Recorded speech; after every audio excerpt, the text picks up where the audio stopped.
Di sini saya Fajar Diyatmojo mempresentasikan penyesuaian diri remaja pada lingkungan sekolah.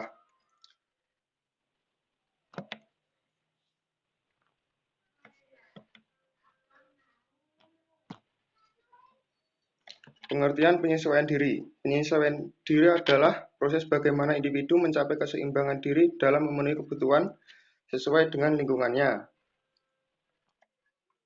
Yang kedua, ada proses penyesuaian diri.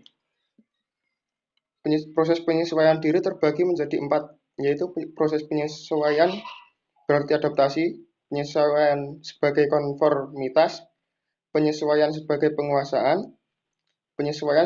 penguasaan dan kematangan emosional.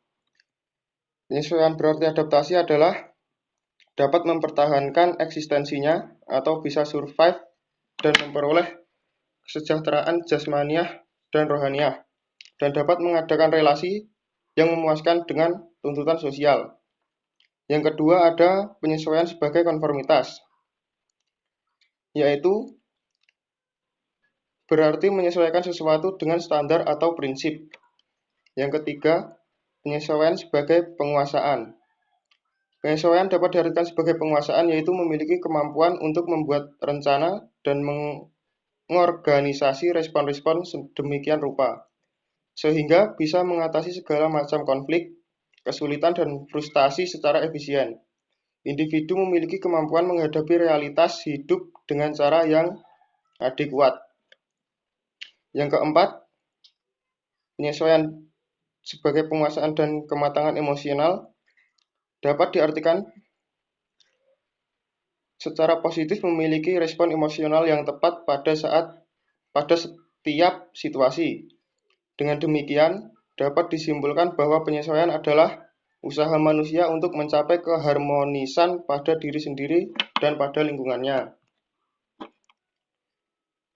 Dan selanjutnya ada karakteristik penyesuaian diri.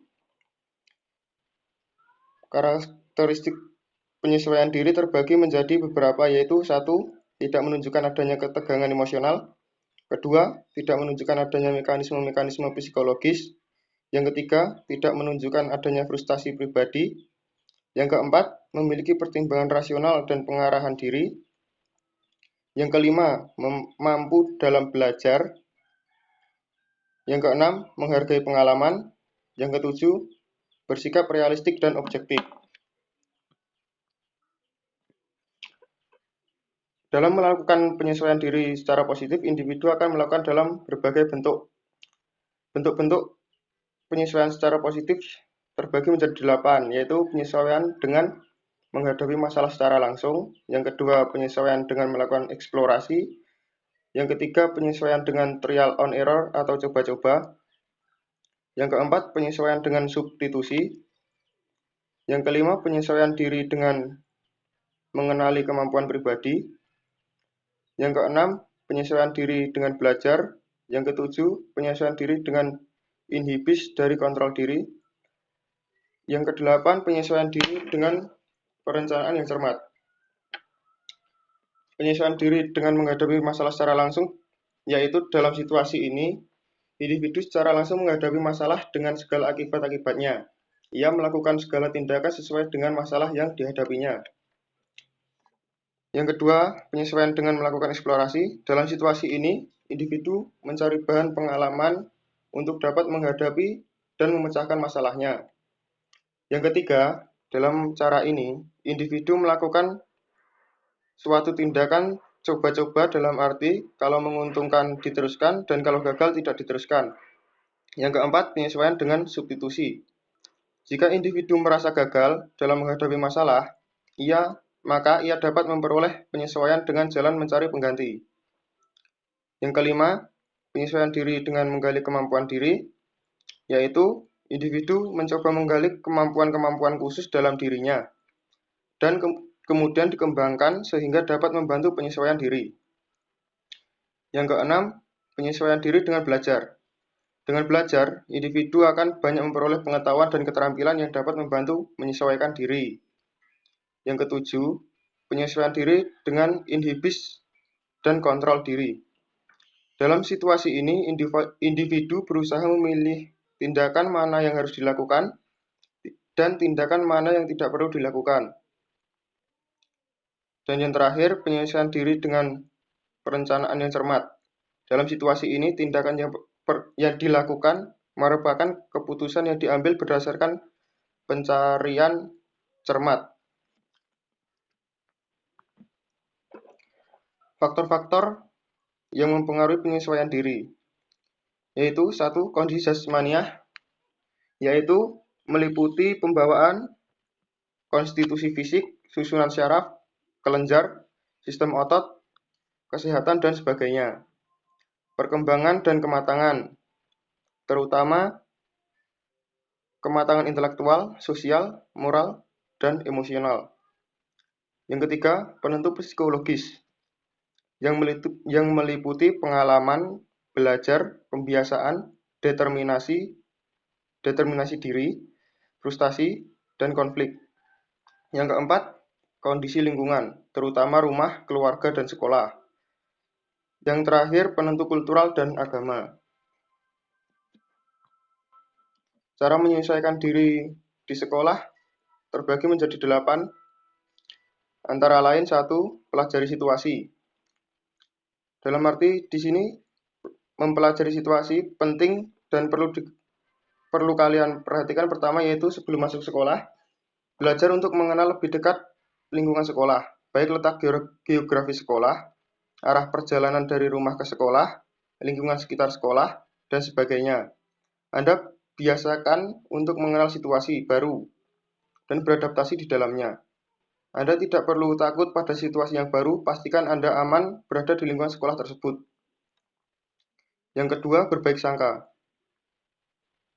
Hilangkan segera pikiran kalian bahwa lingkungan sekolah baru nanti kurang menyenangkan, termasuk kekhawatiran tentang teman-teman yang tidak bersahabat atau guru-guru kurang ramah. Ganti kalimat tersebut. Penuhi otak dengan kalimat-kalimat positif seperti lingkungan sekolah baru akan sangat menyenangkan, teman-teman mengasihkan, dan guru-guru pun ramah. Yang ketiga, sesuai keadaan sekolah. Sebaiknya dari jauh-jauh hari siapkan informasi tentang sekolah barunya. Entah peraturan sekolah atau kebiasaan guru-guru mengajar. Nah, tetapkan keteraturan kegiatan sekolah dengan di rumah. Misalnya sesuaikan jadwal bangun dengan jadwal masuk sekolah. Yang keempat, mengetahui aturan. Kalian sadari bahwa memasuki sekolah baru berarti memasuki tempat yang telah mempunyai aturan. Peraturan sekolah bisa saja berbeda dengan sekolah sebelumnya. Ikuti dan patuhi peraturan yang ada. Yang kelima, mengikuti MOS.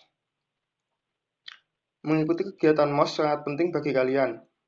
Masa orientasi sekolah adalah salah satu masa yang bisa dimanfaatkan untuk mengenal lingkungan sekolah. Pada kegiatan tersebut akan diperkenalkan siapa saja elemen lingkungannya, seperti kepala sekolah, guru-guru, staf tata usaha, peraturan yang berlaku, kegiatan formal yang wajib diikuti, dan kegiatan ekstrakurikuler yang bisa dipilih setiap siswa, dan sekaligus momen yang bisa digunakan untuk mengenal teman baru. Yang keenam, kenali dan hormati guru. Kalian harus kenali dan hormat kepada guru yang ada. Lalu bagaimana cara beradaptasi dengan guru? Guru adalah orang tua di saat kita di sekolah, sehingga diperlakukan layaknya sedang berhadapan dengan orang tua di rumah. Selain itu, guru adalah individu yang mempunyai karakter yang berbeda-beda. Bertanya pada kakak kelas apa yang tidak disukai oleh guru-guru di sekolah, sehingga bisa diantisipasi lebih dulu. Pada dasarnya, setiap orang senang diperlakukan dengan baik serta dihargai, sesuai porsi dan perannya. Sebagai siswa, membiasakan diri untuk bertutur kata sopan dan bersikap santun terhadap guru-guru. Hal ini akan membuat guru-guru merasa dihargai, jangan ragu untuk menyapa dan memberi salam setiap guru yang berpapasan. Yang ketujuh, menghargai sesama. Setiap yang menanam kebaikan maka akan mendapatkan kebaikan pula. Begitu juga siapa yang menghargai orang lain, maka akan dihargai pula oleh orang lain. Kalimat itu harus kalian ingat dan terapkan. Selama bisa saling menghargai dan menghormati teman baru, maka tidak perlu takut. Tidak semua orang dapat dengan cepat menerima orang lain. Dengan memulai percakapan sederhana yang ringan sehingga dapat mencairkan suasana. Tetapi hindari memaksakan pendapat dan kehendak pada teman baru. Semakin bisa menghargai teman baru, semakin cepat keakraban terjalin. Dan yang terakhir, menjadi diri sendiri. Berada di lingkungan baru seperti sekolah baru, kalian memang sebaiknya ramah terhadap teman-teman yang baru dikenal. Namun yang terpenting tetaplah menjadi diri sendiri. Jangan melakukan sesuatu yang sebetulnya tidak mencerminkan siapa diri sesungguhnya. Hal-hal yang dilakukan tidak sesuai dengan kepribadian hanya akan membuat diri kurang nyaman yang bisa saja terbaca oleh teman baru. Menjadi diri sendiri akan memudahkan berinteraksi lebih natural yang memungkinkan saja mempermudah teman baru untuk mengenal lebih dalam.